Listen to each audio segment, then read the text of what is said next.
ball gets in, another wide open three. Pierre Cardin. Defers to Booker for the long range. Phoenix. Phoenix Suns, and you know we up next. Yeah, we working for that championship ring. We the Valley, it ain't nothing but a thing. Phoenix. Phoenix Suns, and you know we up next. Yeah, we working for that championship ring. We the Valley, it ain't nothing but a thing. Welcome, everybody, to the Aussie Suns Fans podcast. I am your host, Gavin, and we are here. We're one down today, but we are here with everybody's favorite multiple podcast fucking personality, hatred spitter, love spitter, all of the, like every spectrum that you can imagine. Hammo, how you going, my man? I've been called a lot of things, but on the spectrum, has only come up maybe a dozen or so times. I'm doing really good, guys. I'm absolutely excited. I'm really looking forward to this afternoon. I've got a good vibe going, man. I'm feeling it. You know, let's get some Suns, man. Let's get it into us. Get it into us. Fantastic. And of course, for everyone at home, we've also got Boyd. Boyd, how are you, you massive cock of a human? I love you, Boyd. Mate, I'm fucking I'm at peace a little bit after our little win streak, boys, and still a bit pissy, but man, I'm rooted, man. My kids are fucking tearing me apart, man. I'm exhausted.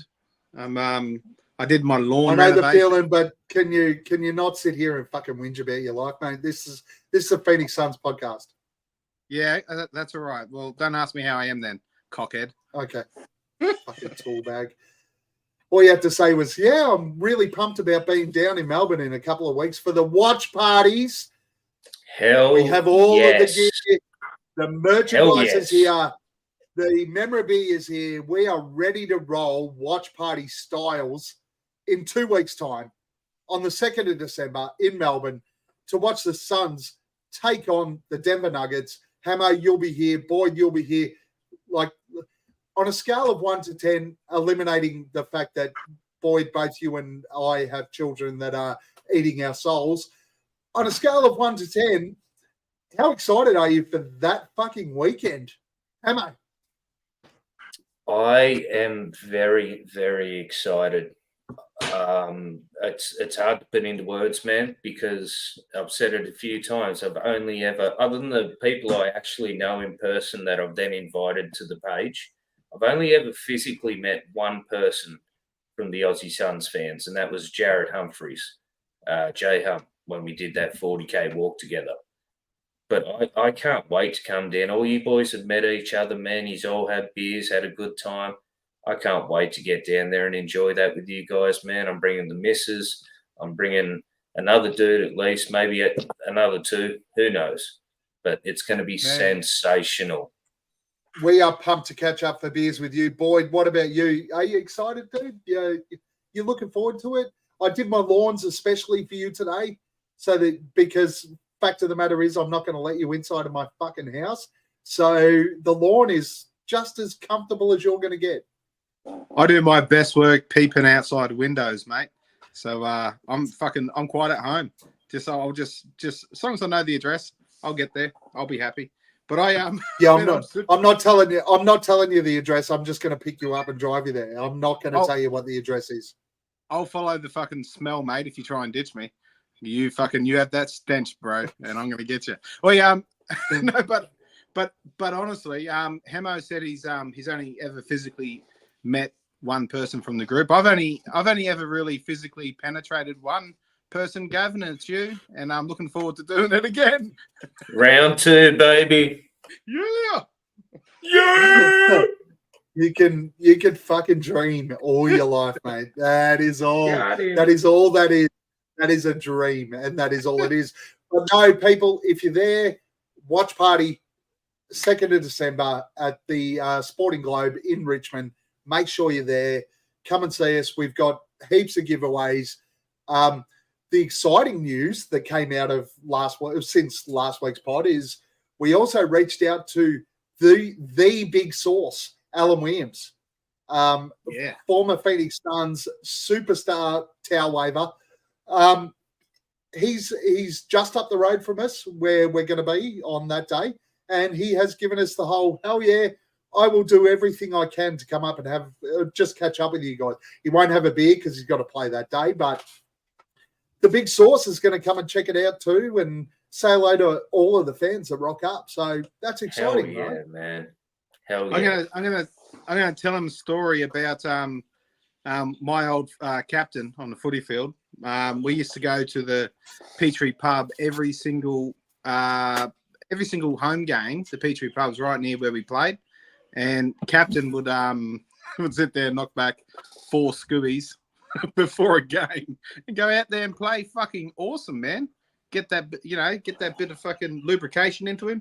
So look, I'll be sure to tell Big Source Alan Williams that little story, and who knows, I might be able to change his mind. Ron Artest used to have Hennessy at halftime. You want him to sing beers with us before he goes and plays in the afternoon. I love it. Yes. I love it. Vossi, you're spot on. This is why Boyd is not allowed within 50 metres of schools, because of his peeping Tom skills through the window. If you are checking us out on YouTube, please click like, click subscribe. We need more and more. We just need everybody to click like and subscribe. It's not that hard. No, it's not. Our content's not going to fill your shit up. Just please do us a favor, do us a solid. If you are watching us after checking my stupid ass photo out on the Suns broadcast the other day, which was amazing, live on the game, hit like, hit subscribe. We'd really appreciate it. Thank you very much. That photo with your chatty ass fucking green screen in the background. Wait, did you see the Suns Jam guys reckon it's one of them fucking windshield shades that you put in your car? Fucking hell. Oh shit. Speaking of the Suns Jam, old Void, our coolest moment of the week, Lissy, Bloom and I drinking bourbon at a bar after a sunset win. Like, what planet am I on? He had scotch, of course. Man, jealous. We're jealous of you. But in saying that, Voider, give me, 6 weeks now? And after a game, you and I are going for a fucking beer or a scotch after a game. Because the Suns play 4 games in 6 days when I'm there. We are going to drink some beers. All at home? So jealous. You're all at home. Stop talking about it. I'm fucking sick. I'm sick of hearing it, mate. 4 games, 6 days, all at home. I'm there for 6 days, That's and incredible. the Suns play 4 times. Apparently that week I'm there. Voider will be on vacation in Australia. Hanging out with He's me. staying with me and my dogs. Don't bring the turtle, man, or the tortoise. It ain't gonna work. So like, subscribe, all that sort of shit. If you are locked on Dubs, apologies for what happened to Draymond Green and Steph Curry and Gary Payton Jr. and everybody else that's fucking fallen apart in that team. We're only fans. Turn it off now, Locked on Dubs. But before you do, click like and subscribe just to help us out a little bit. Guys, this week, 3 games since we potted last. The OKC game, where after the game I went, it was unfortunate that was the game, but I went live with the Suns Jam straight after this game. A 99-111 loss to OKC. But then the streak started. The streak is on. And it is active and going as of that Minnesota game when Devin Armani Booker decided to make his return and make a statement as we won 133-115. And then, of course, yesterday against the Jazz, in-season tourney, our first win of the in-season tourney, 131-128, with Kevin Wayne fucking Durant just going vintage on everybody else. How'd you see the week, Hammo? Look, I didn't get to see the first two games, but I was listening through the NBA League Pass app. It's a different experience, obviously. It sounded very flat from because you can choose your commentators. So I was listening to K-Ray and old mate, can't think of his name right now. Eddie Johnson? Yeah, thank you. Listen to those boys, and there wasn't a lot of them getting excited. And, you know, OKC's a young up and coming team. So I said last week I thought it was going to be an interesting game, and turns out I was a little bit too interesting, possibly. The game I did get to see, like skipping the Wolves game, because once again I didn't get to see it. I only got to listen to it. But watching the Utah game was awesome, dude. Seeing Book back in full form, although I was one Booker point of taking 8-leg multi or parlay to our American viewers. One Booker, I need him 25 plus. He got 24. And it's like, you're kidding me, bro. Everything else worked out. Anyway, I thought it was a really good week. I can't wait to see what's going to happen over the next few games. I've said my thoughts on the tournament. I don't really give a fuck about the tournament. Don't focus on that. Just focus on winning games. I thought it was pretty good.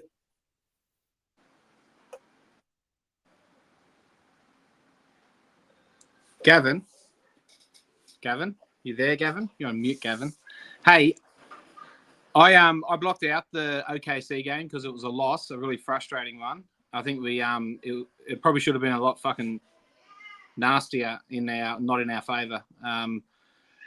Defense in this team is fucking frustrating the fuck out of me. You move on to fucking the Minnesota game, and man, like, fuck.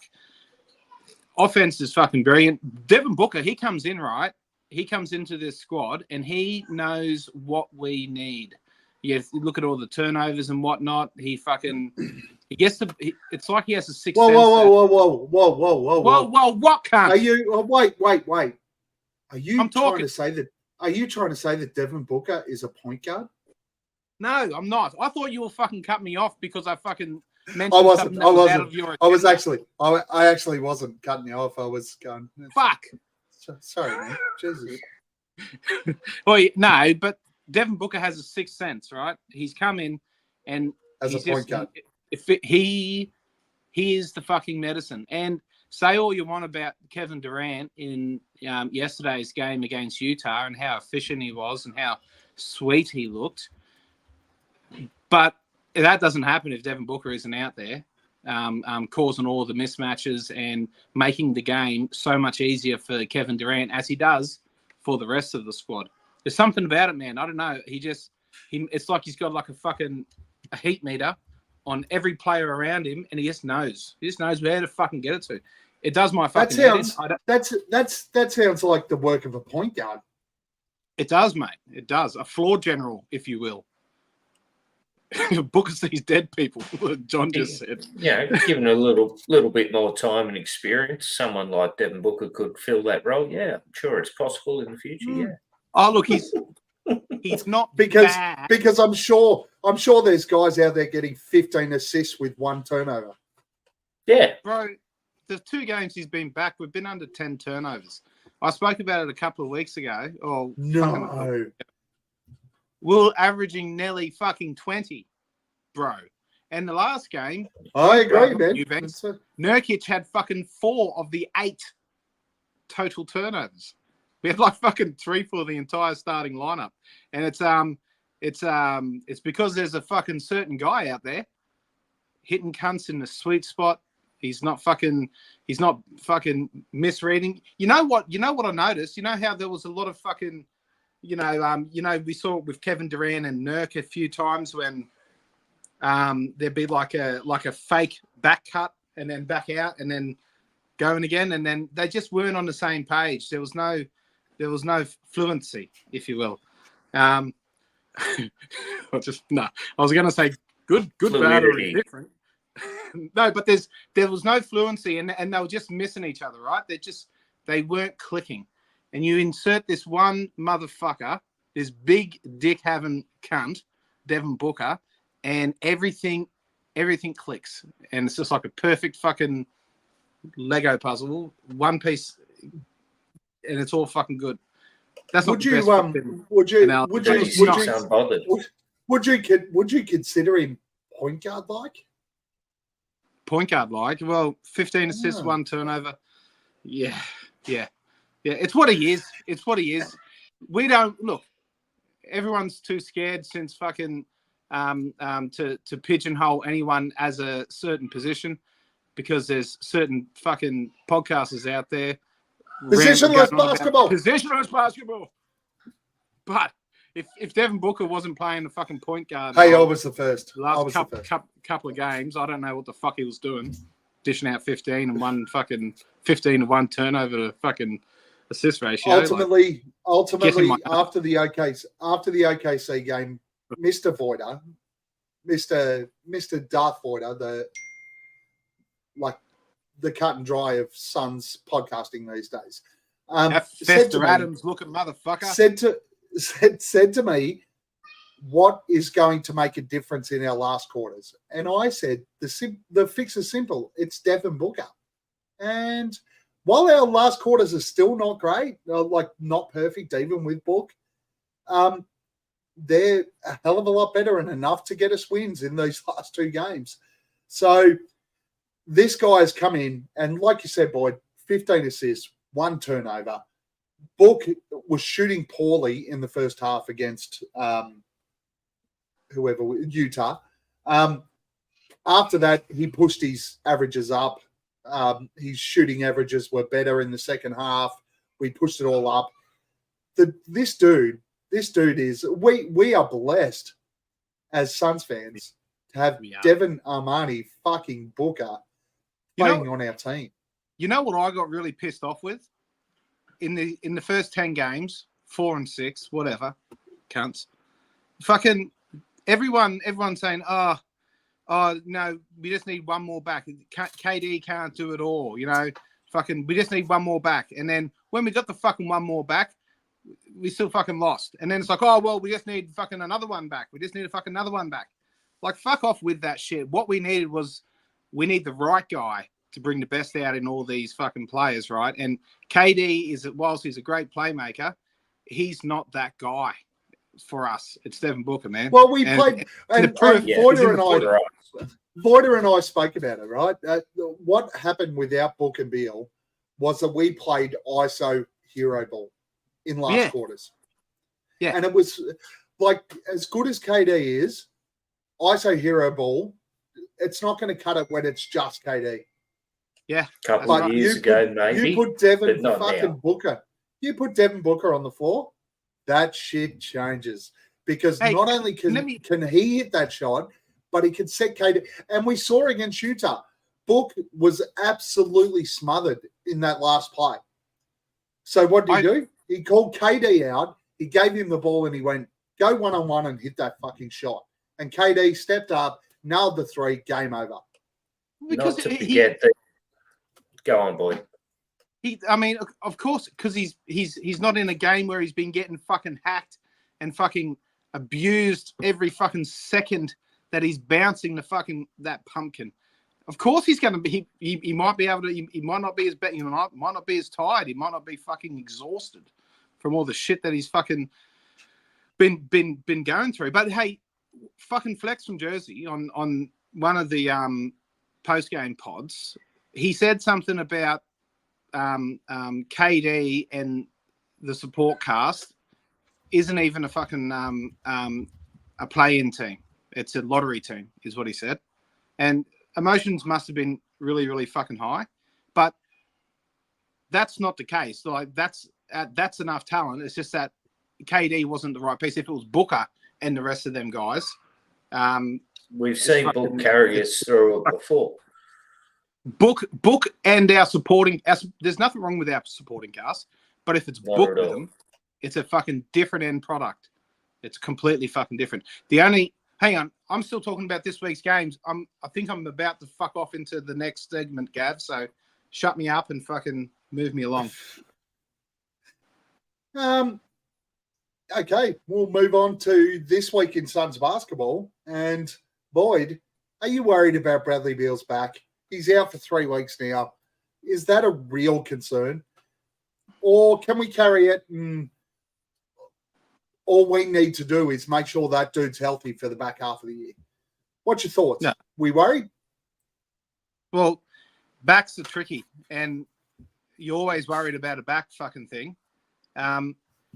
I hate the people who have the perfect hindsight and who are saying, "Oh, I knew that we should have fucking kept him on the bench. You kept him riding the pine, and we should have fucking kept on resting him." Rah, rah, rah. You don't know fucking. No, he shit. was healthy when he played. Yeah, exactly. Backs are fucking really fucking tricky. I've had a dicky back, and it's really hard to put a pin on what, you fucking just roll out of bed the wrong way and you're fucked. It's backs are fucked. But in saying that, if he felt good and he felt like he could go and it wasn't quite right, well, fuck, man, it's there's no fucking fan out there on the Twitter or any fucking social media that fucking knew that was going to happen. They're cockheads. Am I worried about the back? No, I'm not. I'm not worried about his fucking back. He's going to take 3 weeks because they're sick of fucking the in and out shit. And I don't think it'll be 3 weeks myself. I think they said 3 weeks. They're just fucking giving themselves some leash, I think. I think that he'll be reevaluated a lot more fucking frequently than just in 3 weeks' time. And we could find him back in, 2.5 weeks, not reevaluated in 3 weeks. Why? But why? Why would you bother? No, what's that? What did you say? Sorry. Why would you bother? Like, why not just leave him now until after Christmas? Yeah, look, I'll be easy either way too. Like, I'm not fussed because we've got the right guy back. We've got the right mix in our superstars. In our fucking, we have the perfect tandem, if you will. But yeah. So look, I'm not too fussed, but I don't think that it's as serious as everyone's fucking banging on about. And I think that the Suns are just giving themselves a healthy bit of buffer around this injury because they don't want to look like dicks again. And yeah, fucking I'd do the same thing too, because you're fucked if you do and you're fucked if you don't play these guys.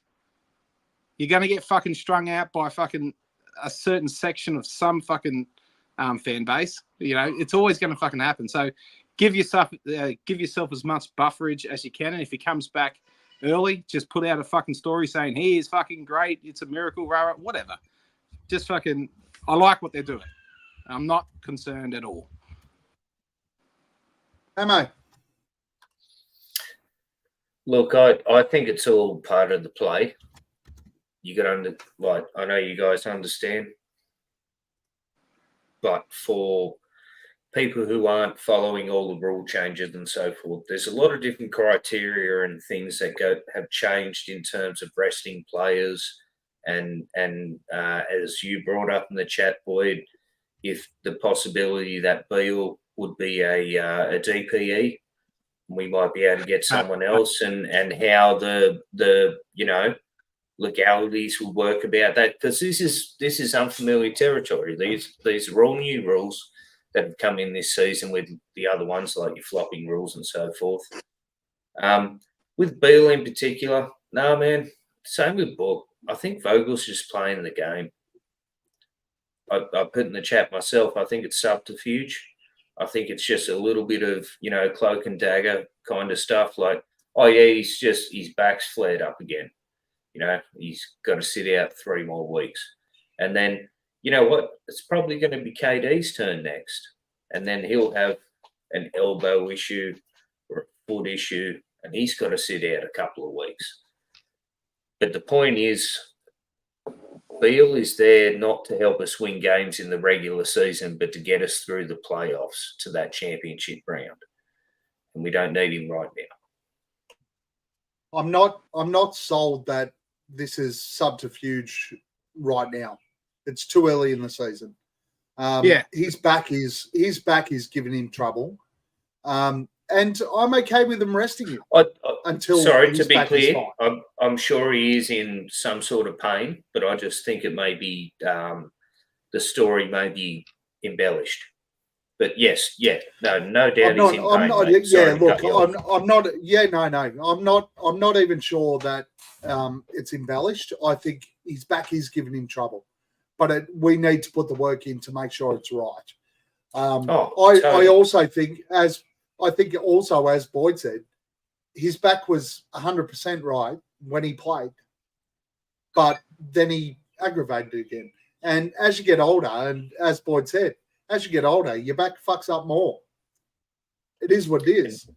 Didn't he hit the deck in the Wolves game or something? Yeah. One of the ones I was listening to, he hit the deck pretty hard. So, I mean, well, it wasn't the Wolves game. It would have been OKC because he didn't play against. Yeah, one of the two I was listening to. I didn't get to see it. They're like, oh, he's on the floor. Oh, it doesn't look good, you know.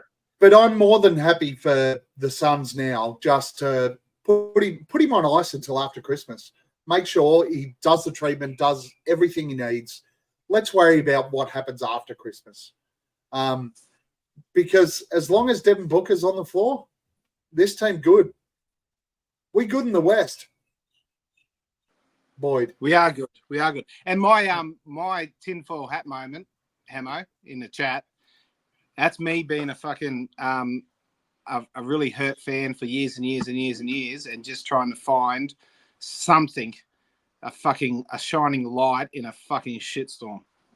but if I spent fucking half an hour trying to read up on the right things for this. So if we can get a disabled player exception if he's ruled out for the year, up to 50% of his contract, up to Bill. Basically, yeah, Bill. That means that we can sign a player for up to 24 million or something like that.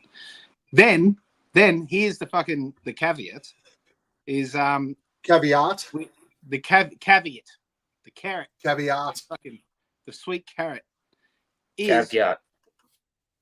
It doesn't mean that he has to stay out the whole year. He can make a miracle cure, recovery, and come back, and we get to keep that that extra asset we managed to attain with the DPE. That's me just being a dodgy cunt and wanting something extra. And look, it's not like there is a player out there worth 24 million that we can just sign straight up or anything like that. No one that's active.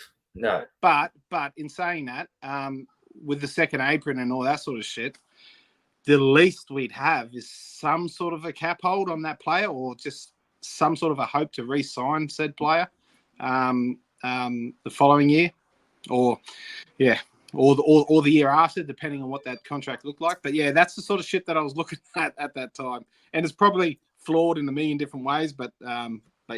Anyway, it sounds like, great question. Sounds like a bucket of shit to me. But you look like a bucket of shit. Do you know who else would be fantastic in this situation? Mr. Voida. What are you drinking? I'm drinking Coors Light or Coors Banquet beers. You booked your ticket to Brisbane yet, mate, or what? Yeah, I'm just waiting for Gav to pay for it. I know, so am I. Mm-hmm. Our sugar daddy. Yeah. I love how Boyd spends all my money. Thanks, Boyd. Appreciate it. Me too. Once I get that ticket. Hammo, how you doing? Oh, what a pleasure it is to see you, my man. How we doing, fellers? I got tired of doing pretty good, man. Writing shit. I thought I'd say shit too. Man, we missed the memo about the jerseys, but that's all right. Yeah, I don't own one of those jerseys. I don't like that. So John, when any concern about Bradley Beal's back? No, yes and no, of course. I mean, you don't want to hear that Bradley Beal, the guy who's making the most money on the team this year, is out for 3 weeks with lower back issues. As Boyd was saying, like, if you've had back issues, they suck. They linger. You don't want to hear that Bradley Beal is going to be out. But it is what it is. So are we going to sit around and just bitch about it, or are we just going to move on and know that James Jones constructed this roster appropriately? He brought in Eric Gordon kind of almost for this reason, a guy who historically throughout his entire career has been a starter as a two guard. It kind of plays nicely.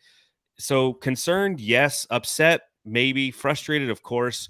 But at the end of the day, you can either linger on those feelings or just move forward. It's like I said on our podcast, you can either be pissed about it, or you can focus on the problem, or you can focus on the solution. And we as fans just have to be solution based and be like, okay, is what it is. Carry the fuck on. So off the back of that, as a fan base, are we historically solution based? No, hell no. We're Suns fans. But I'm trying to change the narrative, right? That's the whole thing this summer, was changing the narrative. Well, apparently, until it got traded to Portland. Yeah, well, we're still going to change the narrative. We're changing the narrative. He shot 7 free throws all year, okay? We're changing the narrative. I love it.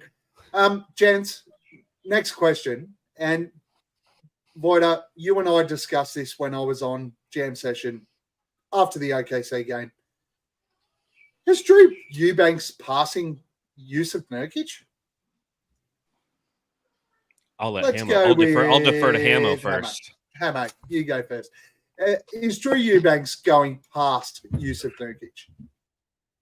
I'm extremely worried about Nurkic's turnovers and his fouls. Yes. However, until we see both play the same amount of minutes in the same time frame of the game, like until until Crankbanks starts and we get to see him play Nurkic minutes and the roles are reversed, it's very hard to say. I mean, I'm just being honest. Personally, at the moment, I think Crankbanks plays with a lot more heart and is a little bit smarter in terms of basketball IQ, just where the ball's going, where it's going to bounce, and not so much about slapping people on the bloody arm. So until I see it, I can't give you an answer, sir. Look, at the moment, there's like a little flash in the fucking pan right now where he's going through a little purple patch. But at the end of the day, this is by far more efficient than he's ever been in his career, really. And look, and I wasn't a massive fucking Portland Hawk. I wasn't watching them cunts all the time. But from everything that I know from an outsider's view, he hasn't played this well in his career. Like he's in a real purple patch. So right now you could say that all you want, but I don't think he's got a better IQ than Nurkic. I think he's probably got some. He's a better athlete. He can assert himself in ways that fucking Nurk can't, but he can't see the floor like Nurkic can. And I think that, given our firepower, is, regardless of his fucking really awkward layups and his inability to dunk half the time, don't get me started on that. But apart from some of these really frustrating things with Nurk, we just have to fucking not stop expecting it and just fucking appreciate what he does do on a play-to-play basis. And enjoy fucking Eubanks for what he's doing too. We can do both of them, boys. We can do them both. And but yeah, I think for now, even with him going from no turnovers one game to fucking 4, which was half of our turnovers for the game. Despite that, I still think that he is the better fit with that starting lineup. Voda. Yeah, I think it's like a bad relationship, right? They're codependent. They need each other to be successful. They bring different skill sets, and I look at price for value paid, right? Nurkic gives us his price for value paid. He's a $16-17 million a year center who can clog the interior, can rebound, can see the floor and pass. And Eubanks is a veteran minimum guy who's playing outside of his price for value paid at this current moment. As Boyd noticed, again, none of us were sitting around every day watching Portland Trailblazers games on League Pass, because 9 times out of 10, they're simultaneously occurring at the same time as Suns games. And 2, we just don't want to watch that trash for these past few years. So we haven't seen what Eubanks has done in the past. Yeah, exactly. No one wants to watch Portland. So we don't know what Eubanks was necessarily doing, but they bring different skill sets. Eubanks has a connectivity, especially with Kevin Durant. He grips the ball. He doesn't bring the ball down. He palms it. He dunks it. Whereas Nurkic is a little bit more methodical, and that's a nice way of saying he's slow as fuck. But I think that, again, it's a codependency that is working right now. So if it's not broke, don't fix it. We don't need to just like switch the rotation. You have Nurkic, who's somebody who, again, is making 16, almost 17 million a year. There's no reason to put him into the second team unit and make him grumpy, because he is also known as an emotional player who wears his emotions on his sleeve and can be a grumpy player if it doesn't suit him. I just think that it's a perfectly bad codependent relationship, and I like the way that it's we get to watch it. We don't have to actually be a part of it, because they probably bunk together when they're on the road and they fight over the covers, and who one likes decaf and makes decaf in the morning, and the other one wanted regular coffee, and they're fighting over the shower and such. It's just, I don't want to be a part of that, but I like watching them on the court, not at the same time. I like this statement. Eubanks is filling his role perfectly. So is Nurkic, generally. Mm-hmm. I think from me, it needs to be more matchup based. And we spoke about this after the OKC Voida. Yep. There is certain matchups, particularly in the West, where I'd really like to see Eubanks start the game. And that is against those tall, skinny centers like Chet, like Wemby. Eubanks is a better matchup than what Nurk is. But the better centers in the NBA, like Bol is fucking terrible. And honestly, he doesn't even know what he is. You make me do this every week, Hammo. Bol is that bad that it infuriates me, even if he gets dead minutes. I would rather see us play Chimezie Metu at center. But anyway, I'll move on. Quickly, Eubanks happy birthday, Bol. No, fuck. Happy Bol has 55th earned. He's earned every one of his 6 minutes this year. Good for him. Fuck yeah! It's probably and based on his dad, it's probably Bol's 50th birthday, which is standard. Eubanks, I think I would like to see Eubanks start games against those more mobile type centers where Nurkic is absolutely suited to the banger crash centers. So Jokic, Embiid. Here's where I'll go against that, and I'll say I think that Eubanks should earn more minutes. He shouldn't start. For the psychological things that could to Nurkic, as I mentioned before. You give him the start, you play him for 5 minutes, he gets owned a little bit, the offense has been working in the first quarter, and then you just start to sprinkle more Eubanks in, like we saw at the back end of OKC. It's almost like Frank Vogel noticed, he's like, hey, I'm seeing what Gavin's seen in real time. Eubanks needs more minutes. He needs more play against these more athletic guys because he can keep up with them. He can body them appropriately, and he has the physical skill set to do so. So if you looked in that game, their minutes were very close to each other. But I don't think that you start them. It's like... What was it? 21 and 24? 24. Yeah, I think that's what it was. Yeah. So, I mean, they were just a little bit off, but you don't do the full on, like, we're starting Drew Eubanks in this situation, because guess what? Nurkic will miss time, as everybody will this season, and we will get some Eubanks minutes in those opportunities. And again, all that will do is fortify what Frank Vogel's decision making will be, not relative to the starting lineup, but relative to total minutes as the games progress against those types of centers.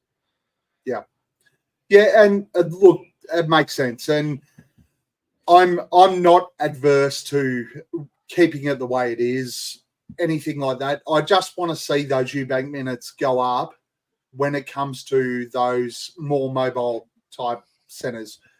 Holmgren, Victor, hopefully fucking next time against Victor. We're 0-2 against Ayton on Tuesday. Spurs. What do?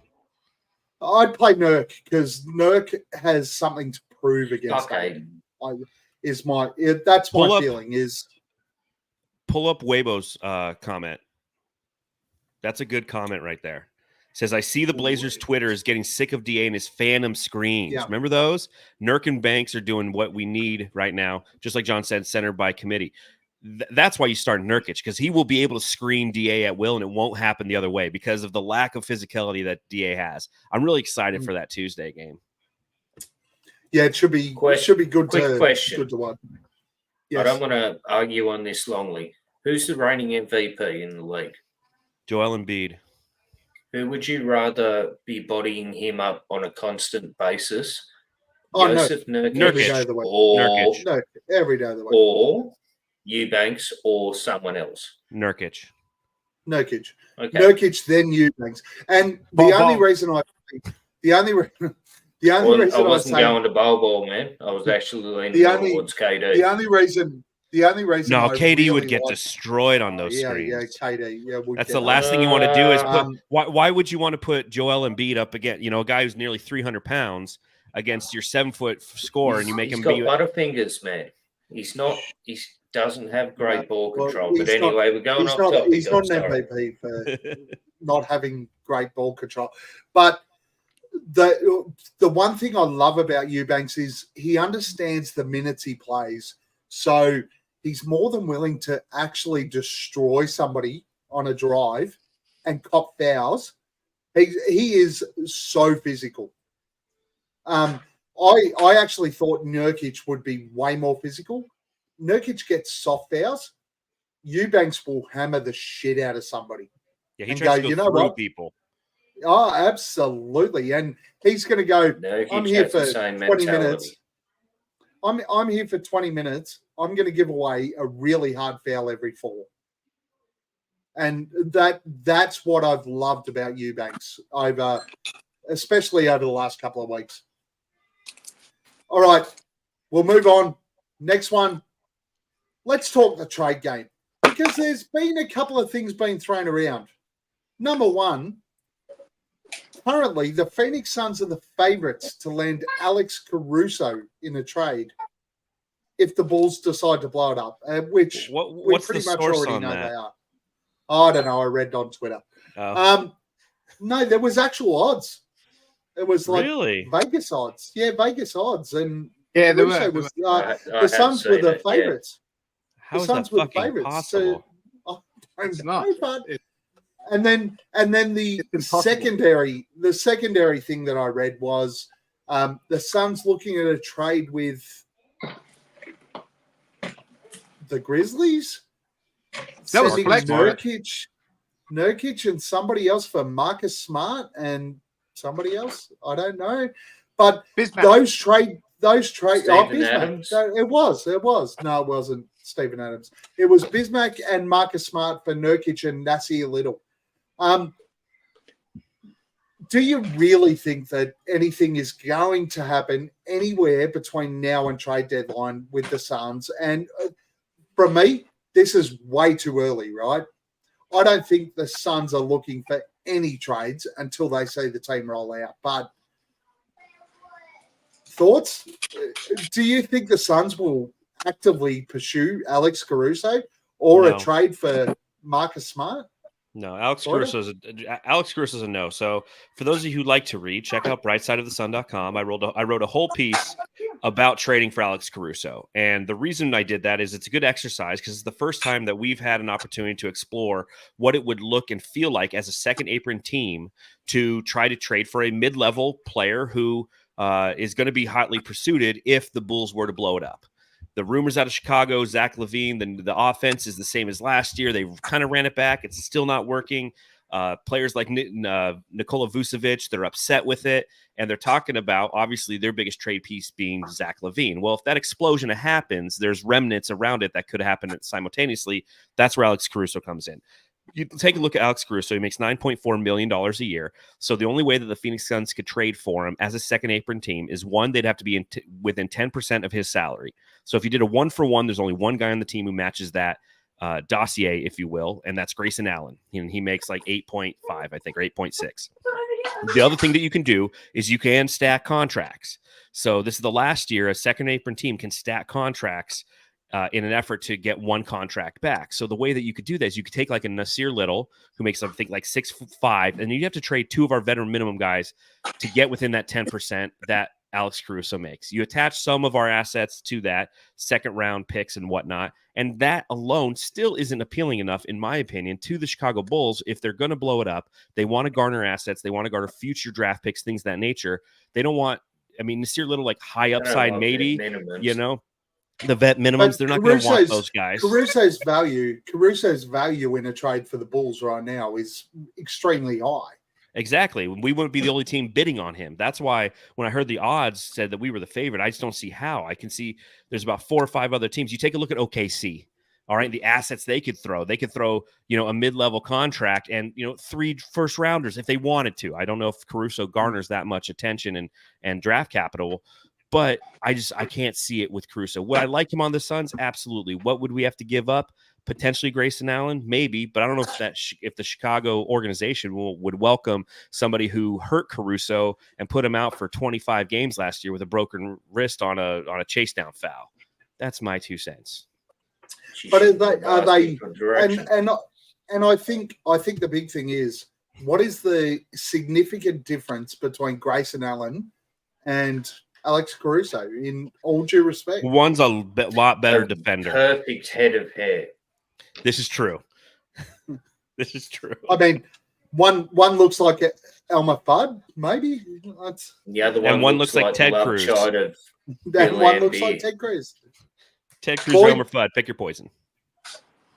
No, I don't. Look, as much as we all want something new to fucking dose over, we don't have fuck all. And you're exact, and you said it on your most recent part, I think, John.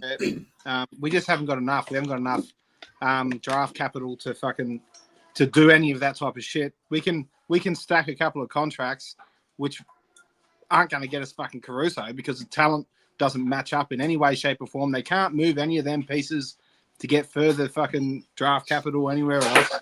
Otherwise, and if we could, we probably would have done so already. But no, I don't think that we do anything. I think at the moment, all we have is wiggle room, and I think we just sort of hold on to our couple of contracts that we can actually re-sign, and there might be a 3 or 4 team trade in the future where they just need some dollars to slot into like a to slot somewhere, and we might come in. We might be able to provide something like that in that type of a thing. Just hang on a second. But yeah, no, I don't think that we do. We can't get Caruso. We can't get anything of great value. Yeah, unless we're signing minimums. If you see anyone on that free agent list that you like, yeah. But no, I don't think that we get any really good trade right now. Hammo. Look, I'll entertain any idea. A lot of them are semi-ludicrous. Personally, I don't think Alex Caruso is Luda. I don't really think Caruso is worth the what we're going to lose. However, I think there's a couple of people on our team that may be expendable in those kind of trades. But I wouldn't want to go after Caruso, man. Remember, we can't do anything until the 15th of December as well. 15th of December. But so we spent a lot of time focusing on Alex Caruso there. Just a quick one, yes or no? If it was a trade involving Nurkic, Voida, Marcus Smart, yes or no? No, why? Okay, Boyd. Is this the one with Bismack? Yeah. Yeah, I'd do a Busy and Marcus Smart for Nurk. Why? Yeah. Why? I think Marcus Smart is a fucking dog, man, and I love the way that he plays defense, and I love the way that he instills defense into his teammates. We saw him do it a long time in Boston, and and when he wasn't in over there, you saw them lose somewhat of their identity on that side of the floor. So I would love that because, and this could just be because of the fucking shithouse defense we've been playing recently, and I just want to see a dog like him come in and fucking. Don't we have demand. a discount Marcus Smart and Jordan Goodwin though? Because like he's not going to be a traditional point guard either. Like so, we just have the same thing. We're becoming duplicitous in multiple. Where are we playing Marcus Smart? Don't you fucking dare say duplicitous. I just did. Mate. Fucking don't do it. You confuse me, and then I'll start fucking running around in circles and shit. Careful, you're running into all that shit in your garage. You'll trip and fall, and we'll have it live on video. It might actually fucking like a chicken. Yeah. Duplicitous. Duplicitous. Look, Marcus Smart. I don't know. Yeah, he's a bit of a dog, but it just can't be Smart against Nurkic. We need a center. Exactly. You're depleting your center depth, and Busy Busy ain't it. For me, that's it. Why are you giving up your starting center for a backup center? Like, I love Busy. We all love Busy. But let's be honest. If we do that trade, we're starting Eubanks. And, hey, I'm just about to start the Eubanks Appreciation Society and also be the self-proclaimed president of that. But he is for specific needs, not permanent. Yeah, we need to keep same rate. Nurkic. You're not going to want to have Bol should never ever play, and Bol should never ever play basketball again unless it's in China. Yeah, I just think, and John Nelson says in the chat, he goes, well, Busy becomes the backup. So what we've been sitting here giving all of our flowers, if you will, to Drew Eubanks because he's not like Busy, because he plays offense at the backup five, because we have somebody who's kind of like what Jock Landale and Bismack Biyombo were put into the same player, and that's who Drew Eubanks has become. So why would we want to go back and just go, okay, we have a guy who can play some offense in Nurkic, and then a guy who can have no offense and is all defense in Bismack Biyombo. And this is a conversation Matthew and I have, because Matthew's very pro Marcus Smart, and I'm just not there. I just think that again, it's filling a need that we don't need filled at this point. If we want to go get a traditional backup point guard like a TJ McConnell, I'm for that. But I don't know if Marcus Smart, to me, he's not the answer. Too. Yes, it costs a lot less too.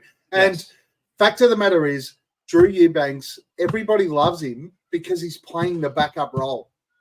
If he moves into a starter's role, we are going to see so much hate for Drew Eubanks because he's not a starter. No. He's not a starting center. He's a backup center. Hey, guys. So we need to hold on to Nurkic. I would be with you 100% if we didn't let the fucking Utah Jazz score nearly 150 fucking – on pace for 150 points at halftime. If we didn't do that, I would not be fucking frothing over Marcus Smart and Busy right now. I'll tell you right now that Utah will have their shooting was impeccable. Yeah, that was an outlier game for them. Even with defenders in their face, that was outside of anything that would normally happen. Hey, it's becoming a bit of a fucking trend, man. We let shitty teams rack up some decent fucking totals on us. It's worrying. And Kevin Durant's fucking comments after the game. Oh yeah, there's no fucking defense being played out there. Like, come on, man. Okay, you don't have to fucking say it. It hurts enough to fucking watch it. Yeah, look, I think, and what's more frustrating is, I think that we have the ability to play fucking great defense, but I still get caught up on the fact it feels like they're just cocky in their offense, so cocky in their offense that they feel they don't have to try on the other end of the floor. I could be wrong, but it's how the roster's built, unfortunately. But this week, 4 games, but between now and our next pod, 4 games. We have another game against Utah. They're certainly not going to shoot as well as they did in that last game. Then we play Portland at home, welcoming back DeAndre Ayton. I wish we had the Ayton watch drop, but we don't.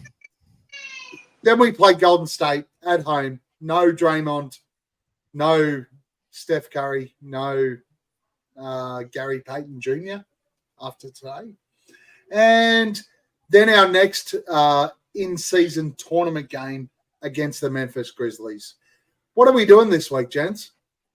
What is our record in those 4 games, John? Play that file I shared on the bottom. I'm not that clever. Where'd you share it? On the bottom. On your bottom. What? On your bottom. You're seeing, right? Here we go.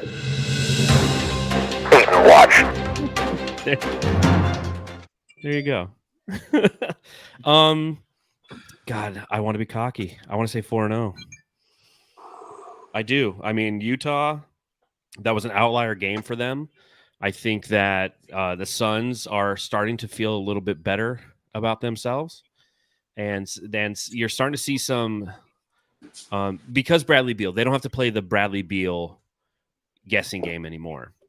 The last 2 games, Frank Vogel's rolled out Grayson Allen and Eric Gordon as part of the starting 5. He's opted to go with offense over defense with that starting 5, and I think it's the right move. It creates spacing and allows the team to just, we're going to 7 seconds or less Suns you for a while. And then he's been rolling out some defensive lineups led by Jordan Goodwin, who has a 98.2 defensive rating. He's played in all 12 games. He's averaging 17.8 minutes per game. He's a dog on defense. And we're seeing a little bit less of the defensive liability that is Yuta Watanabe. So I think that he's starting to understand what his rotations are. I think it's a win against Utah. I think we come home. I think we beat Portland. Golden State is on a 6-game losing streak right now. They're lost without Steph. Draymond Green will still be suspended. And then we play Memphis at 2:30 on Black Friday, Arizona time, of course. And Memphis is kind of a shite show as well. So I can see a 4-0 run by the Suns. And next thing you know, we're 10-6 next time you guys are sitting around the campfire talking about dingoes eating your babies and such. Is that Love right? it. Boyd, I'm sure you're going to predict a loss here. Well, look, I just because John predicted 4-0, I'm going to predict 4-0 this week. Now, so I love you, Boyd. The Blazers, the Warriors. I love you too, John. Utah, Portland, Golden State, Memphis. I'm going to pull you up on your heartfelt sentiments right there, Boyd. My heartfelt. Hey, now, okay. I just need to quickly fucking address this for a second. Hammo's just being a little bit facetious right now because I've been giving him shit off camera about being a cocksucker, an endearing cocksucker on his podcast.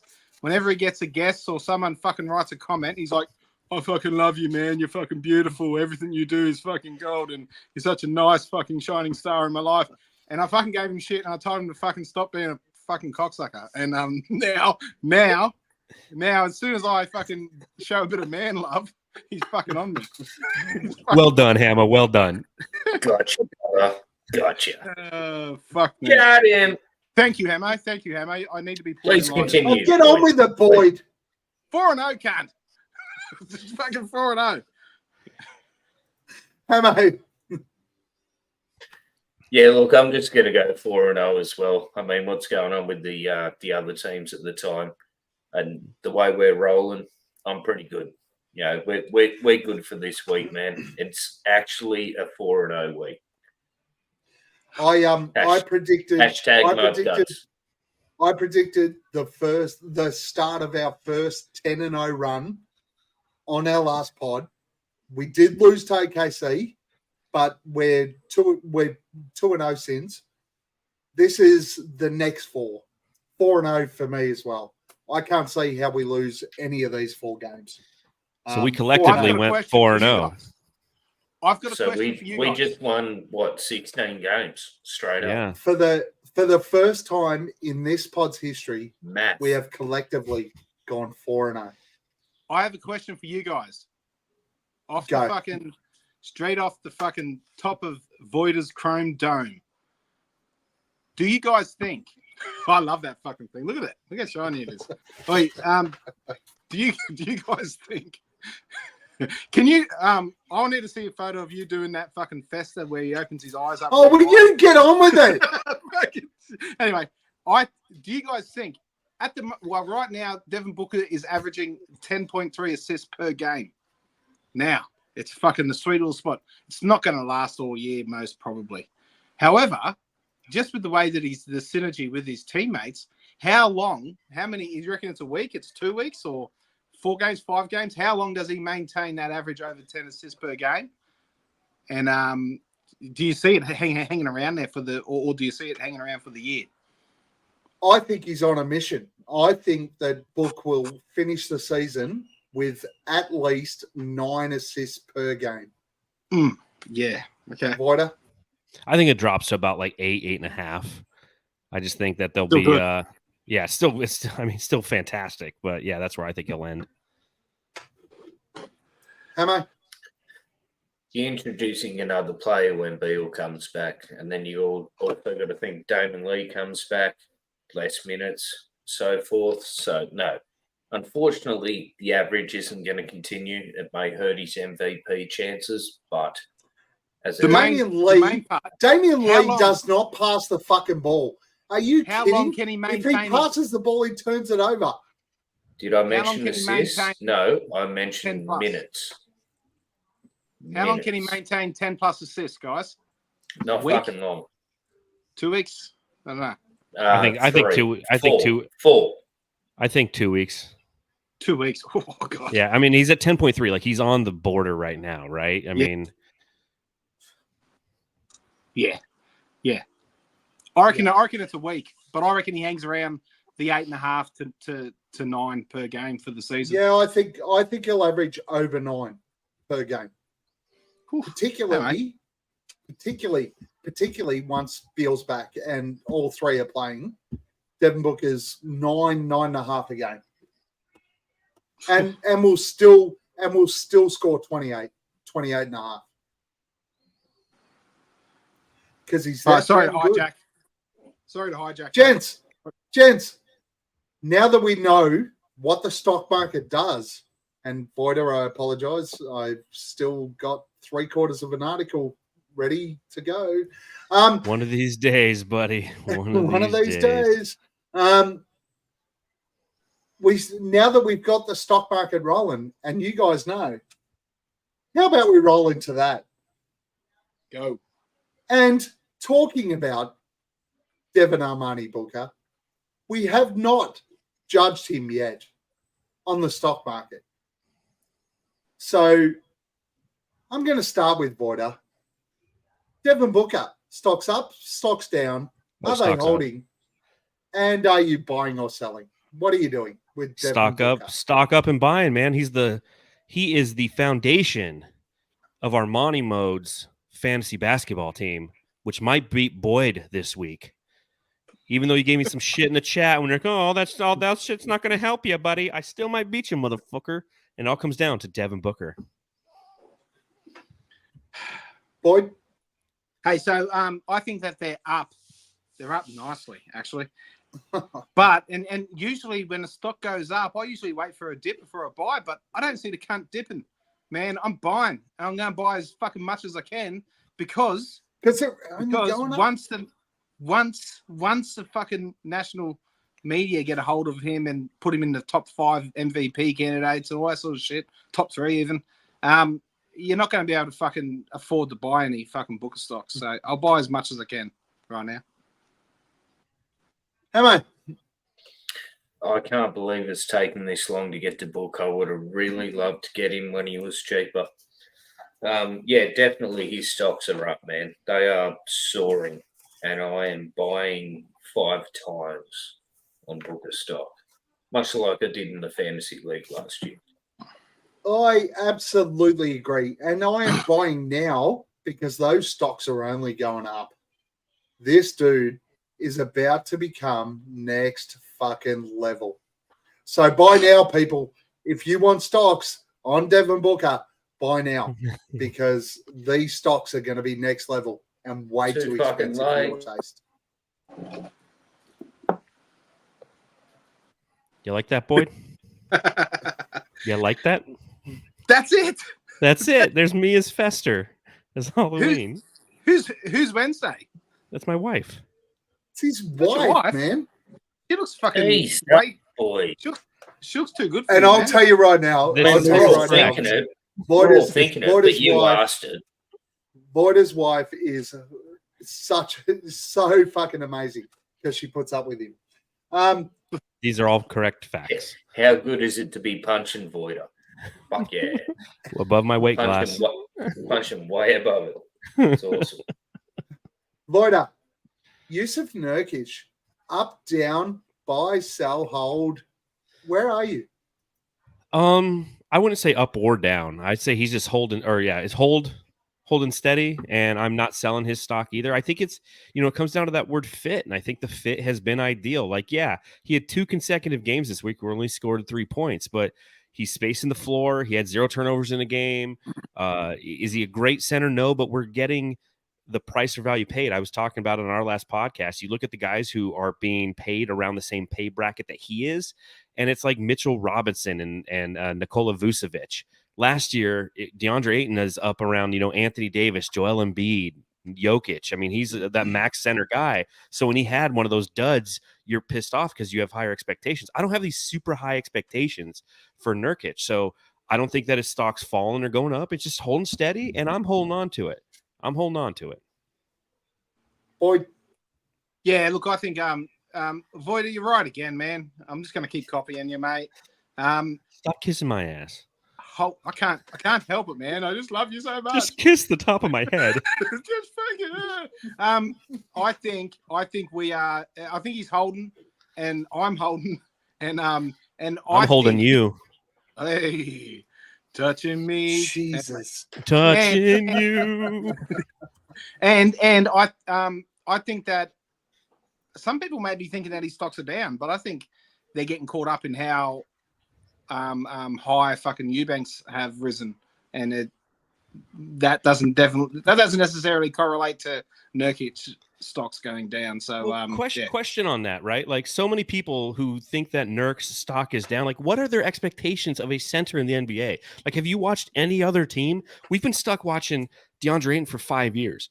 So there's expectations and athleticism there and untapped potential. Go watch any other team in the NBA and watch their center. Unless it's Jokic or Embiid, you're really, it's a tumultuous position where you're not going to get tons of productivity consistently. So accept it and move on. That's like my thing this week. It's like acceptance. And that is the most perfect point you will ever hear. Everybody expected Ayton and now Nurkic to be Embiid and Jokic. Yeah. Fact of the matter is, we don't need them to be that. We need them to play the role. Yeah, grab some fucking rebounds. That's it. Set some hard screens, man. And he can pass. Cool. Stop turning over the ball. Yes, correct. Hammo, how do you see Nurk? Look, he's Stocks. still in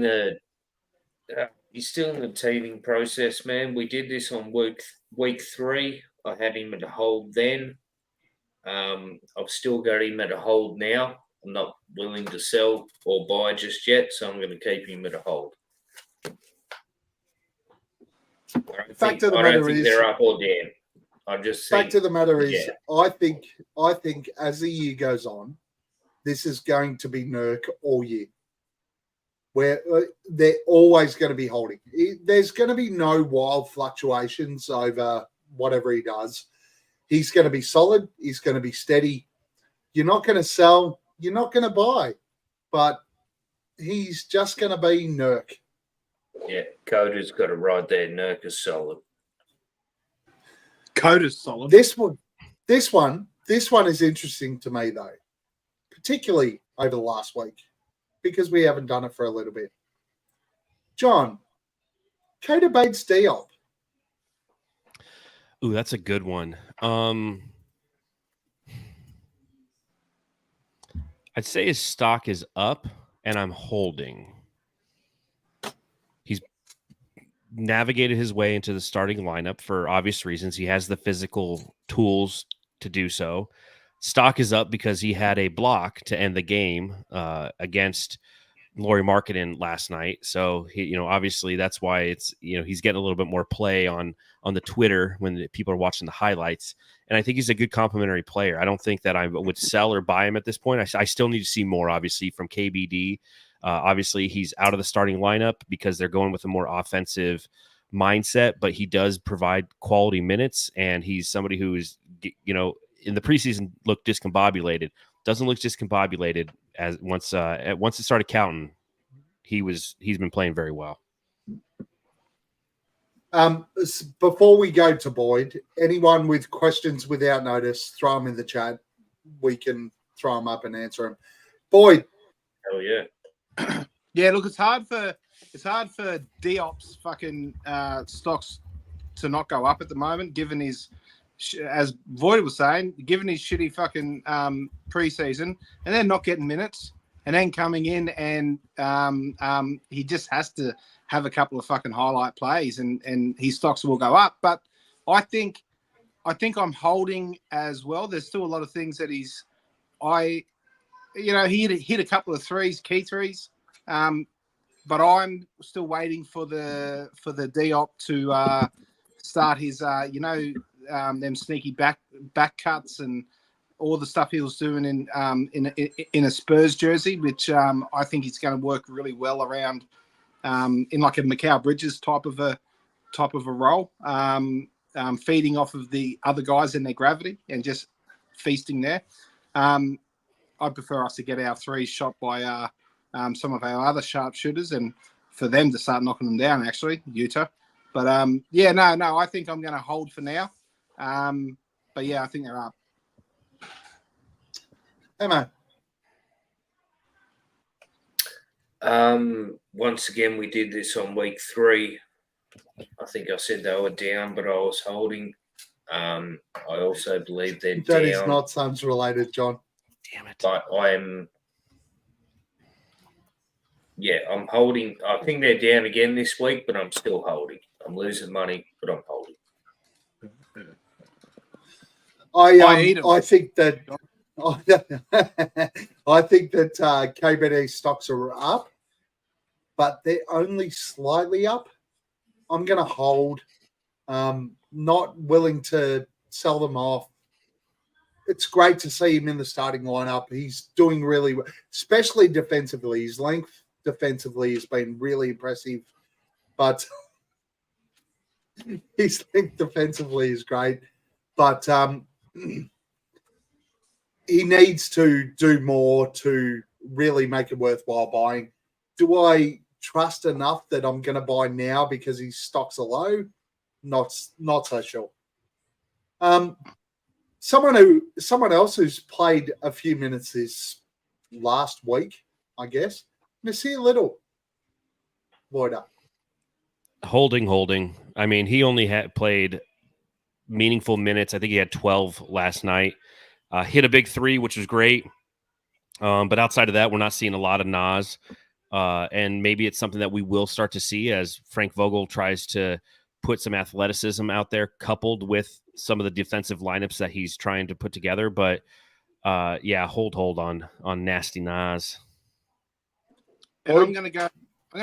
They're slightly up just because they were fucking nowhere. And he's actually getting some burn. But look, I see him sort of whittling he's going the right way about getting minutes. I think stealing them from Okogie, no doubt. And but yeah, he's doing the little things right. He's not fucking he's not missing fucking 10 threes in a row. Fucking, I'm just glad we're not fucking giving him that many looks. But look, I think they're slightly up, but I'll just hold. Hammo. Look, I'm pretty much the same as Voida, man. Last time we did Nas, I was a 0 and hold, so I'm basically the same. I haven't seen enough of him, so no point in praising him or sending him down the river. We've seen little. We have seen trop petit little. I'm going to buy now. Even though I think his stocks are holding, I'm going to buy now because there's a little bit of a connection there with Book that I've seen over this week. And And he threw him one pass and he hit the shot. That's a little bit of a connection. That's the guy hits 1-3 and we're like, buying. He hit a 3. That's a little bit. I'm going to buy some stock, just a little bit of stock. I'm not going to go all in, but I'm going to buy some. And great trade piece. So you're taking a swing when we get. I'm gonna take low a risk, swing, high boy. reward. I get it. That's how you play the game. That's all. John, last one. Drew Eubanks. Ooh, stock up, and I am holding because I think it's going to rise even more. Again, I talked about it earlier. Price for value paid. He's already playing way outside of his veteran minimum contract, and he's filling the role that he's been brought here to do so elegantly, aggressively, and that's what you want. Somebody who can not only play a little bit. He's not the best defender, but he's got some size to him. He's got some shot deterrence, and what he's doing on offense, it's just fun. You need to have those fun guys out there. And when I talk about fun guy, I don't mean a mushroom. Boyd's confused. Got him. Mushrooms are fun guy. It's a me, Mario. Hey, I think they're up, and I'm going to buy now. Look, I don't think that he keeps going up, but I just feel like you should sell. Sell high. He has no idea how stock works. I would love to see your portfolio. No, well, I don't know, but suppose I think Bitcoin. If there's an injury to Nurk and he misses some games, he'll get a lot more minutes. But I'm not going to get any return on that. So yeah, no, you've spoke me around here. I'm going to sell. I think they're up. I think he's at his peak right now, and I will sell. Thank you, financial advisors. You're welcome. You're welcome. Hammo. Last week I was equal on his stocks and I bought into them. This week I am also his stocks are on the rise and I'm buying into them. So it's a plus for me. I bought last week. I'm holding, but really I'm right on the precipice of selling. I think they're probably at the max they're going to get to as a maximum or minimum contract kind of guy. But yeah, I'm going to sell. Yeah, I'll probably sell. All right. Copying me. Until Nurk gets injured. My financial advisor, Gavin. All right. We have 2 questions without notice. Number 1, Voida, you're not even going to care at all. But the 2 Aussies, does anyone give a shit about the World Cup cricket final that's on tonight? Yeah. Fucking go Brisbane fucking Hornets, man. The horny Hornets. Australia's playing South Africa or India. Australia's playing India. Yeah, fuck India, am I right? You're right. Yeah. Neither of you 2 care? I care. I love cricket. I care. Okay. But I've fallen out of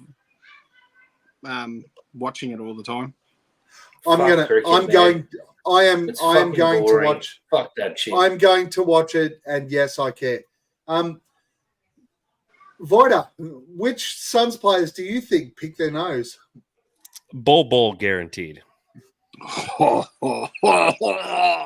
He does the 2-finger approach. He gets all up in there with them long things, and then he goes to shoot them into a basket and he misses because he's more of a point guard. If he was passing it to somebody, he sounds about right. Sounds about right. Left, right. What kind of stupid question is that? Is this the kind of shit you guys have to deal with? You poor guys. Now I know why Nate's always pissed. It's definitely Grayson Allen, man. He's the bloke you see sitting there in traffic light, like wrist deep, just up in there picking his fucking brain. Like you're sitting in traffic and you look over and some guy's just mining. He's not even doing the Jerry Seinfeld thing. He's like fucking all the way up here, just like Boyd, I was going to move on. I was only going to make Boyd answer his own question. All right, guys. That was Darth So- Void. So Yes. we're gonna move in. We're gonna move into Who Am I? This has been very successful over the first couple of weeks. Voida, you will fill the role of Nate today. Okay. I got it last time. Hammo, Or 2 Boyd, times ago. you guys are here. You will fill the roles of yourselves. Chat, No Googling. chat. You can have a crack, but if you get it wrong, everybody in the chat is fucking disqualified until the next hint. That's right. I love that. Don't The fucking end. lose. The Don't end fuck up. of the next hint. The end of the next hint. Are we Let's ready? go, Gavin. Let's Caitlin, go. Are you guys ready? You ready, Ready. to roll? Hands You up. pumped up? So Nobody Googling. Hammo has 4 points. Our guest / chat have 4 points. Nate has 1 point, and Boyd has 0 points. Boyd, are you fucking seriously ready to go? Because Go, you have cunt, disappointed me. You have disappointed me like my children disappointed You me. fucking hurry up, cunt. Hurry up. Question 1. Let's fucking hurry up. Hint number 1. I was drafted 9th overall by the Phoenix Suns in 1999. Oh, 5, Sean Marion. 4. Nate wins 4 points. It is Sean Marion. Fucking hell. It's my favorite player outside of Devin Booker. Ah. From what college? The remaining University of questions Nevada, were Las Vegas. Is that right? At UNLV? He was UNLV. UNV, wasn't he? The remaining hints were played for the Suns, Miami, Toronto, Dallas, and Cleveland. 4-time NBA All-Star and NBA All-Rookie second team. Won an NBA championship with the Dallas Mavericks in 2011 and will be inducted into the Phoenix Suns Ring of Honor this year. I don't know how that cunt But Googled Nate- that, but he fucking Nate, did. Well done. congratulations. Well done. Nate, You got his congratulations. You just picked up 4 points. He's right there. Yeah, fuck you, Nate. Hey, Boyd. I would kill everyone in this room for a drop of sweet beer. So, Homer, please feel free to tell us anything. Boyd, who do you want to have a beer with? Oh, mate. It's Grayson Allen. I don't think I've done Grayson Allen before. But yeah, he looks, I don't know, there's a streak in him and we haven't seen it yet, but I want to get on the piss with him. And I want to bring out that nasty in him and just fucking I reckon he'd be a good yarn. People going on about him being like a lawyer's son or whatever like that, but nah, man, he looks like he's a go. I reckon he could do some shotguns and keep up with me. So I want to have a beer with Grayson Allen. Hammo. Oh, look, man. I just want to know what's going on behind Frank Vogel's facade. I reckon he's a tequila kind of guy as well. And I'd just love to get him lit and just like hear stories about what was going on in the Lakers and Dwight Howard giving prostitutes pink eye and stuff. So, yeah, no, Frank Vogel, please. I reckon Frank Vogel plays a lot of Candy Crush, and he'd be one of them cunts to just be sitting on his phone the whole fucking time, fucking doing Wordle, that game Wordle every cunt plays. I reckon Sweet. Vogel's fucking right into that. Play against Boring each as other. fuck. Boyda, Don't give who me do pink eye. you want to have a beer with? John Bloom. Yes. I Ah, love it. Again. Why? Again. Just that's why? It was You the got coolest Texas. fucking thing, man. It's like I saw him before the game, and I was just like, "Hey, man, I'm in." He's like, "Hey, if they win, do you want to go have a liquid victory cigar?" He's like, "There's a place called the Desmond down the street." And I was like, "All right." So I texted him afterwards, and he's like, "Where's you and Lissy?" So we came down there, and they both had a bourbon. I had a scotch. And we sat and talked Suns for like 20 minutes. That's Yeah. awesome. And I'm just like, someday I'll tell my grandkids about this. Like the voice of the Phoenix Suns after they win, I'm like having a scotch with. And I went with the You Oban did- 14. you just did one? Well, he had two because he was there before us. But yeah, it was almost midnight. Like I had to go to work in the morning. And I had to come back. We had to come back, record a podcast. I had to write an article. I didn't go to bed till like 2 in the morning. Okay. What about you, Gavin? Who would you like to have a beer All right, with this Gav. week? Come on. I'd like to have a beer with Byron Spurrell. Who's so says Jay's mate that runs the NBA referees?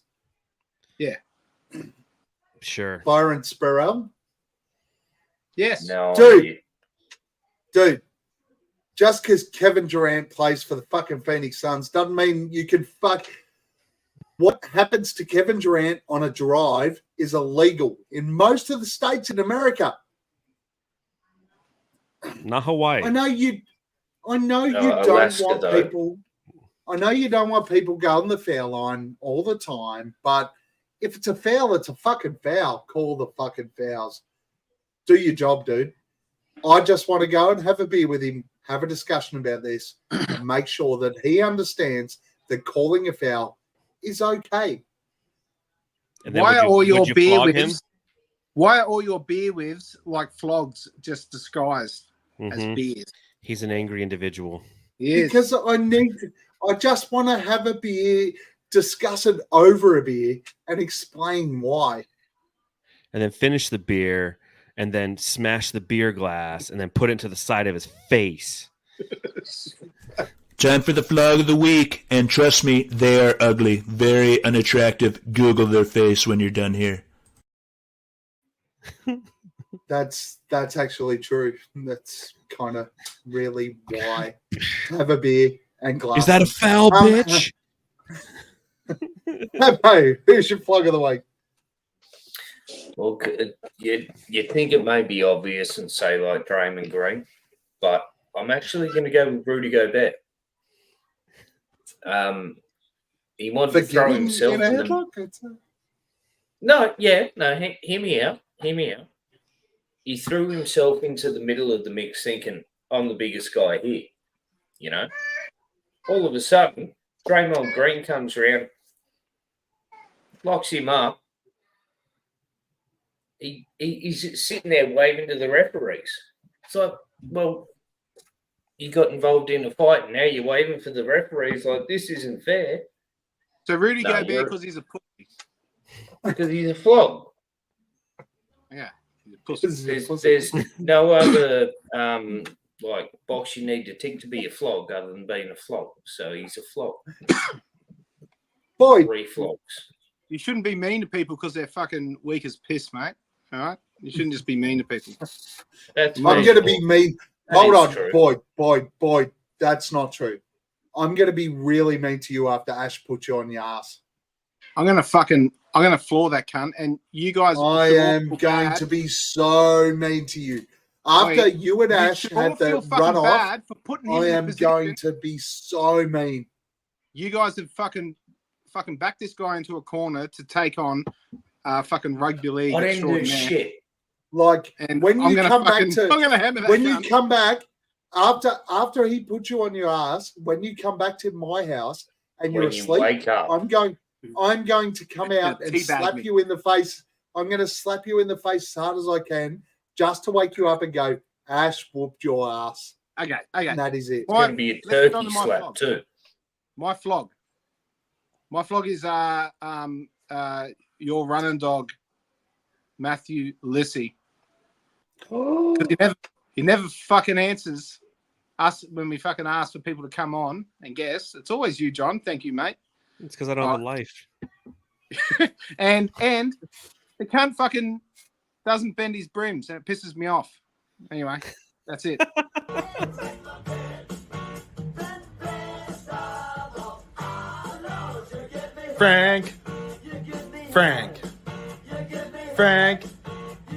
Frank.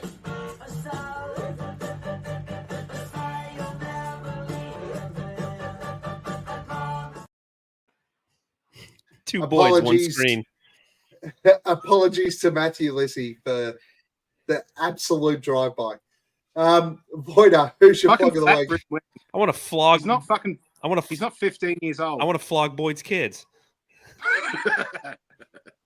Yeah. I'm just kidding. All I right, do. yeah, lost in One of them's got a black eye translation. at the moment. Yep, got it.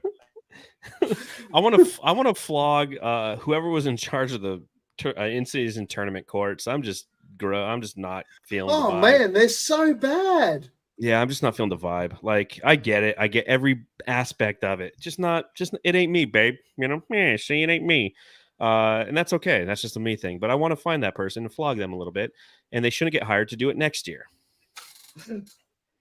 Yeah, it's too much. Way too much.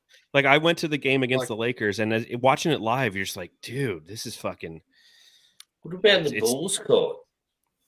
Don't like it. Fucking look ridiculous. Yeah, I don't like any of them. I haven't seen one where I'm like, yeah, that looks like a good idea. Like the center stripe, I don't get it. I mean, you could literally just have the logo at the center court with the secondary logo, right? Ours says El Valle. Everyone else is doing their city editions. That's all you had to do. It was that simple. Yeah. And you saw what's his nuts slip past Devin Booker yesterday. And that's probably because it's the paint on the court. That court's painted. It's going to be just an extra little slick. You know, Anthony Davis is going to get injured, and then there will go my fantasy basketball team. You know, because of the stupid courts, because they're 3-0 and they're going all the way. Yeah. Who's your club, Gav? I've got a question for Boyd after. So Boyd. Just because I'm going to keep it. As of last week's pod, I'm going to keep it level. My flog is anyone who doesn't show up to the Aussie Suns Fans watch party on 2nd of December against the Nuggets at the Sporting Globe in Richmond. Okay, well, you're flogging me then. Thanks. Unless you're paying for me. I will back that up 100%. Like, I'm traveling down there too. Boyd's traveling down there. Nate's traveling from Singapore, for fuck's sake. Jeez, Everyone get your asses down Melbourne, there, man. Come on. If you are in Victoria and you are not coming, fucking wake up to yourself. You got 3 weeks to change that shit. Otherwise, you're a flog. Or Victoria. When I come looking for you. Boyd, what's your question for Voider? Mate, that fucking painting, why hasn't Matt Espy bought it off you yet, mate? I don't know. He complimented it. That was nice. Yeah, and then you did your best to sell it to him, and he fucking, I just see it's still there. Now, my question around the actual painting, is that traced or is it freehand painting? Freehand. That's amazing. Yeah, right. And is it watercolors or oil painting? It's acrylic on canvas. Acrylic on canvas. Okay. It's been bugging me. But anyway. Yeah. I got a closet full of paintings I've done. I'm the creative type. And outside of that, have you painted a canvas of your turtle? I have not. Because if I did, my turtle would try to fuck that canvas. And I don't need that. Although I should do that, just hang it in its little house outside. Little mini one. Is it because little turtle porn? Is it because Boyd keeps sending turtle porn for you? I have a little I have an extra iPhone and it just runs a loop of that screen. I just have that in there always charged and just plays like it's a little turtle whorehouse outside of my bedroom. Can I just jump in there and thank you, Fallen Founder. Yes, I am very tired. But if I'm right, is the tortoise's name Franklin? That's correct. That's so fucking awesome. And she's a she. Oh shit! Yeah. Well, when we got her, we didn't realize she was a her. Betty Ross instead of Benjamin Franklin. So we named her Franklin, and then found out she was a female. Betsy so sometimes we Ross. call her Francis. But my turtles are they them, so respect that. Oh, fuck! Don't fucking start, boy. Hold on. I went to a restaurant in Brisbane. No, in Auckland. Last week, after our podcast, Voider, we went out, we took the New Zealand team out for dinner, and we tried to order broccolini. And the waitress went, "You can order broccolini, but it identifies as asparagus." And I went, good. "Holy shit. It's pretty good. And it was asparagus. It was asparagus. Voida, Yeah. Voida, where can we find you? Last comments. Go. Sure. You can find me on Twitter at Darth Voida. You can read my writing at brightsideofthesun.com. And you can see me podcast after every single game, along with my podcasting partner, Matthew Lissy, on the Suns Jam Session podcast, which we are now live streaming to Instagram Live. I Just did that for the first time yesterday. So I figured out how to do it. I figured out the technology behind it. So if you're an IG kind of person, head over there and give us a follow. Yeah. And apologies to Matthew Lissy for Boyd's abuse for not having bent caps. Brims. And apologies to me for Gavin never writing anything for brightsideofthesun.com. It all it's coming. Yeah, that's what everybody says. It'll be done. It'll be done tomorrow. He's gonna get desperate and ask Hammo again if you fucking don't hurry up, Gav. Dave King was right. Dave King was right. I'm three quarters of the way through it. Wow, this must be what are you writing? Writing an opus? Like, come on, man, make it 500 words and just it's not my fault. They keep sending me away going travel. Do you know the easiest way to write articles? You want to know the easiest thing to do? You told me you record the shit and it converts. Google Docs, speak to text, and then you go back and you edit it. You literally just talk into your phone. And just an upcoming piece from Hammo is it's an endearing piece. It's an ode to Josh fucking Hunt, whatever that guy's name is that was on your pod this morning, and how much of a nice fellow he is. So yeah, just it's a whole series we have. Hunt. On Bright Side. See Hunt. Yeah. No. Hammo's cocksucking with Hammo. It's a thing. Look, you know what? That's probably not a bad idea. It's probably not. With Hammo. I bet you get a lot of reads. Yeah. CSWH. Yes. No, you got to figure out some CUNT. You can find me. See you next time. Boyd. You can find me at Buds83 or at Mudguts on a mystery platform. No one's found me there yet. I'm sitting there by myself. Mudguts. Is it in Jamsterdam? Jamsterdam, yeah. It's around the corner. It's not far from there. I hear you guys every fucking weekend just fucking cutting loose, and I never fucking get an invite. But yeah, turn your fucking music down, Jamsterdamers. Jamsterdamers. Hammo. Look, you can find me at Sir Hammo on Twitter. You can find me in about 2 weeks down in Melbourne. It's going to be fucking awesome, guys. Please come down. You can find me on Suns Planet Podcast. And I kind of feel guilty that Void is getting into you about not riding. I keep seeing the Slack Discord come up, and I'm like, no, I've been fucking shit back out to the right as well. Hey, my last week of travel is this week, Voida. I am in. Mm-hmm. That's okay. Isn't there like okay, that sounds great, man. Isn't there like everybody does this to me? When you first get these riders on, don't you tell them you need to give me fucking at least one a week, or was that a Dave King thing? That I try to, but at the same time, no, he told me. The contributors who aren't compensated for it, I'm not going to hold them accountable to the same level as the ones who are. But the ones who aren't compensated for it, like I was when I first came on, if you perform well, you could be compensated for it. But like, I just want to see what the drive is. I don't want like the drive should be the passion for writing, not being paid to write. Right? Hell yeah.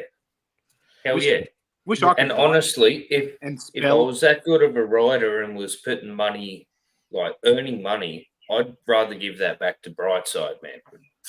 You know? Look, and if you did, I would just take it and put it in my account. Does, man. Yeah. Thank you. The work that Brightside does is beautiful, man. I wrote a couple really good pieces today. I liked what I wrote. Like I was talking about Eric Gordon and Grayson Allen in the starting lineup, and then Frank Vogel. I went through his entire history of the first 12 games with a new organization, the 4 different organizations he's done to see where he's at defensively. So I think that those are good analyzations. And I think, hold on, Boyd, before you speak, I think that what Hammo just said about Brightside to have a go at me for my cocksucking mentality. Exactly. Well, that's what I was going to go. I'm like, that what you just said would be a perfect piece for the cocksucking by Hammo thing about Brightside. It all ties in. Yeah. It fucking does. Am I such a bad person? Not at all. You're the best person, Hammo. That's why we all love you. No, you're literally like the most positive person I've ever met in my life. The shit. And I love that's it. why you cop the shit, because you are That's the best fine. person. That's fine. It's all Guys, follow, like, subscribe. You have to do that to win the fucking prize. And Boyd, can you talk for a second? He literally just got up and walked away. I think that Gavin just went to go take a To shit. win, the Devin Booker signed Phoenix Suns basketball. You just have it hanging over in your closet? No, I'm in my garage too. Literally okay. looks like it was signed by Festus Ezeli. That's so dope. Put that in a fucking case. You gonna bounce it to I the winner? will.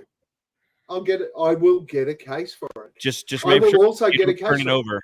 So, given the fact that we had a special guest today, and we need to give out a code word to win this ball, ladies and gents. This is important, guys. You need the code word, and the code word today for the entry into winning this basketball is Suns Jam. I love it. That's a great code word. You can also use that discount at just if you go to shopjustsports.com, put in Suns Jams, 15% off. Not in Australia. I don't get anything for that. Not in Australia, you can't. But, in Australia, just shoot me an email. I'll buy you something. The code word is Suns Jam. Hashtag Suns Jam. But you must follow, subscribe, all of our platforms. And you know what? Not only that, because we have a special guest, you have to like, subscribe, and follow all of our platforms, but you also have to do the same for Suns Jam Session. And if you don't, you are not entered into the draw for a signed Devin Booker basketball. We'll find you. Which will be drawn in next week. It'll be drawn at next week's show. Nice. So everybody get ready. Really? We're drawing next week. Remember, the last step of that is you have to be at one of the watch parties. If you don't, we will redraw it. But very exciting. The watch parties are great. We've got a lot of merchandise. Everybody on our chat group, everything else, has seen everything that the Sun sent to us. It's very exciting. Follow, like, subscribe. Ultimately, we're going to go to the watch party. And when we're there, Boyd, Hammo, Nate, myself, we're going to sit there and say, we're not here to fuck spiders. Nope. Los Baranya. As Chris Paul gets in, another wide open three. Pierre Cardin.